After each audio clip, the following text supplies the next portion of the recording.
Amoebic മസ്തിഷ്ക ജ്വരം ബാധിച്ചു മരിച്ച താമരശ്ശേരിയിലെ 4ാം ക്ലാസ്സുകാരിയുടെ സഹോദരനും രോഗലക്ഷണങ്ങൾ.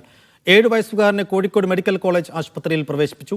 കുട്ടിയുടെ പ്രാഥമിക പരിശോധനാ ഫലം നെഗറ്റീവാണെങ്കിലും വിദഗ്ധ ഡോക്ടർമാരുടെ നേതൃത്വത്തിൽ നട്ടെല്ലിൽ നിന്നും സാമ്പിൾ ശേഖരിച്ച് വിശദമായ പരിശോധന നടത്തും. ജില്ലയിൽ അമീബിക് മസ്തിഷ്ക ജ്വരം ബാധിച്ച മറ്റു 2 പേരും ചികിത്സയിൽ തുടരുകയാണ്. വ്യാഴാഴ്ചയാണ് അമീബിക് മസ്തിഷ്ക ജ്വരം ബാധിച്ച് താമരശ്ശേരി കോരങ്ങാട് സ്വദേശി 9-കാരി അനയ മരിച്ചത്.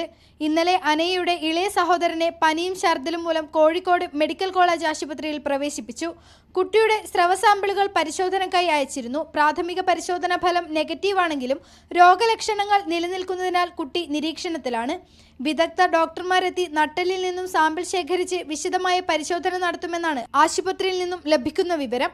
മരിക്കുന്നതിന് 2 ആഴ്ച മുൻപ് അനയ്ക്കൊപ്പം വീടിന് സമീപത്തെ കുളത്തിൽ കുളിച്ച മറ്റു കുട്ടികളുടെ ആരോഗ്യാവസ്ഥയും അധികൃതർ നിരീക്ഷിക്കുന്നുണ്ട്. അതേസമയം അമീബിക് മസ്തിഷ്ക ജ്വരം സ്ഥിരീകരിച്ച അന്നശ്ശേരി സ്വദേശിയായ യുവാവും ഓമശ്ശേരി സ്വദേശിയായ 3 മാസം പ്രായമുള്ള കുഞ്ഞും ചികിത്സയിൽ തുടരുകയാണ്. ദിവസങ്ങൾക്ക് മുൻപ് യുവാവ് കുളത്തിൽ കുളിച്ചിരുന്നതായി പറയുന്നുണ്ട്. എന്നാൽ 3 മാസം പ്രായമുള്ള കുട്ടിയെ കിണറ്റിലെ വെള്ളത്തിൽ മാത്രമാണ് കുളിപ്പിച്ചതെന്നാണ് വീട്ടുകാർ പറയുന്നത്. ഈ സാഹചര്യത്തിൽ രോഗത്തിന്റെ ഉറവിട സാധ്യതകൾ പരിശോധിക്കുകയാണ് ആരോഗ്യവകുപ്പ്. മീഡിയ 1 കോഴിക്കോട്.